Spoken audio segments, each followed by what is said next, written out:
Bonjour à tous, aujourd'hui je voulais faire un petit podcast qui reprend l'essentiel de ce que je viens de dire par audio aux élèves pour bien resituer mon enseignement et les clairs fondamentaux de l'astrologie car je ne l'entends dire nulle part. Et c'est pourtant essentiel de bien comprendre ça. De comprendre qu'à l'origine, l'astrologie était une science naturelle et c'est pourquoi les médecins du passé se devaient de la connaître. Ce qui nous permet de comprendre que ce qu'on appelle par exemple les philosophes grecs étaient bien plus proches du chaman et du druide que de l'universitaire actuel. Et comme cet esprit traditionnel s'est perdu, il est très important pour les astrologues de resituer ces fondamentaux parce que ça permet de faire barrage à tout un discours que je juge entièrement pervers, et c'est pourquoi j'ai parlé globalement dans mes derniers articles de la perversion de la science.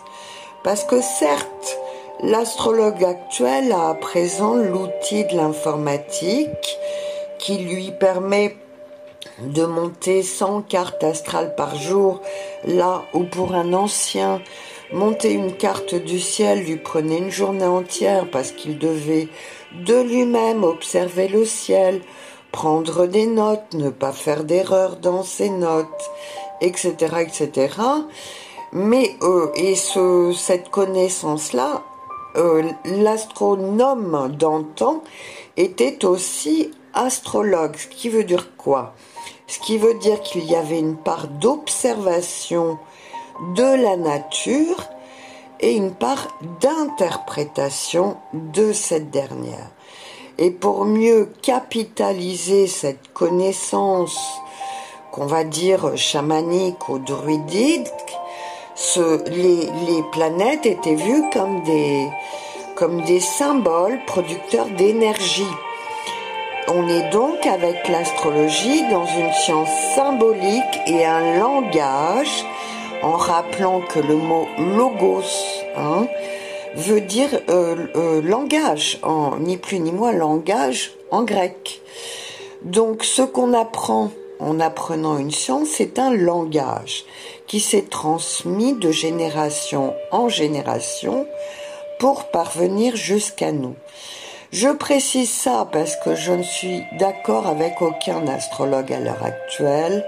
Il y a ceux là comme un déni labouré qui prétend qu'on devrait continuer le ciel et qui s'oppose à mon enseignement au prétexte qu'il est justement réactualisé en fonction de nos nouveaux outils et de notre nouvel état de conscience, mais ça ne veut pas dire perdre de vue ses fondamentaux.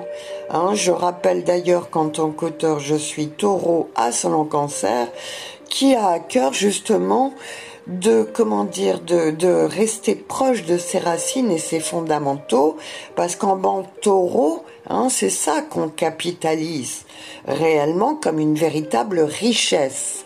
On parle de science ensuite avec Saturne parce que c'est effectivement Saturne qui valide par le temps ce qui a valeur et ce qui ne l'a pas. Soit des théories sont valables et les praticiens les valident avec la pratique, soit elles ne sont plus valables ou plus actuelles et ça part à la trappe car ça n'est plus utile dans le temps et les générations. C'est ainsi que s'est construite la science. Et moi, comme je dis en tant qu'auteur astrologue, je reviens constamment à ces fondamentaux et je m'oppose aussi à une astrologie galactique qui pour moi part dans le cosmos, parce que ce n'est pas ça l'origine de l'astrologie. À l'origine, l'astrologie, on observait le ciel pour voir ses effets sur Terre. C'était donc, et ces gens étaient réceptifs aux énergies, les ressentaient, et ont accumulé la connaissance, et l'astrologie a capitalisé ces connaissances. J'ai eu un lecteur qui participait à mon forum et qui faisait une formation de chaman par ailleurs. Mais les 3/4 de ce qu'il disait sont déjà écrits dans la connaissance astrologique. Et lui voulait remettre en question les fondamentaux sur les signes cardinaux, les signes fixes, etc. Sans même être conscient que c'était l'héritage du chamanisme qu'il prétendait vouloir étudier. Voyez comme les esprits actuels sont parfaitement déraisonnables et cloisonnés pour ne plus faire ces liens qui sont si importants pourtant pour comprendre.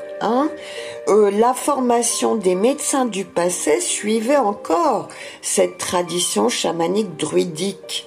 Voilà pourquoi il était obligé pour un médecin correctement formé du temps de Rabelais d'avoir des connaissances sur les plantes, donc les remèdes, mais aussi la connaissance astrologique qu'on ne pouvait pas avoir sans avoir la connaissance astronomique, puisque les deux étaient liés. Voilà. Alors Wikipédia vous parlera d'astronomie parce que ça fait plus scientifique, qu'ils ont décrété que l'astrologie n'était pas une science. Pourquoi ? Parce qu'ils ont châtré la connaissance de toute sa part intuitive, inspirée, c'est-à-dire tout ce qu'il a fait avancer jusqu'à présent.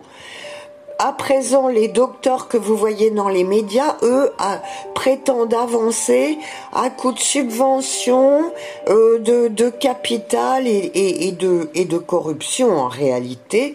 Voilà, donc c'est très important de remettre en place ces fondamentaux et la racine de ce qu'est réellement l'économie et la science. L'économie du passé, c'était un champ de pommes de terre. On avait tant de kilos de pommes de terre, ça valait tant, et c'était ça la vérité.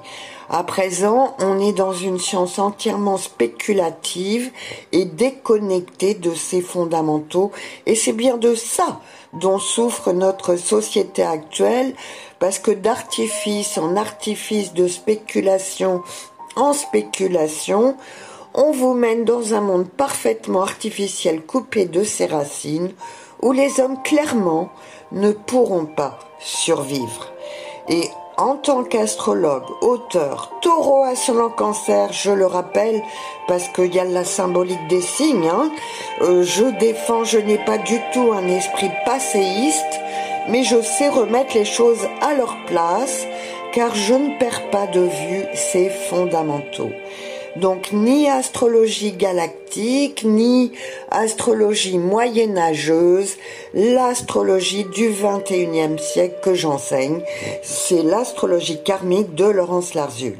Voilà, voilà ce que j'apporte en tant qu'auteur à notre connaissance actuelle, et comme je dis à mes détracteurs passéistes qui voudraient que j'écrive encore à la plume d'oie, eh bien non, maintenant je travaille sur ordinateur comme tout le monde, mais ça ne veut pas dire que je me laisse pervertir. J'ai eu un grand-père, j'ai eu une enfance à la ferme, le temps d'apprécier ce qu'étaient les vraies valeurs, et je les défends.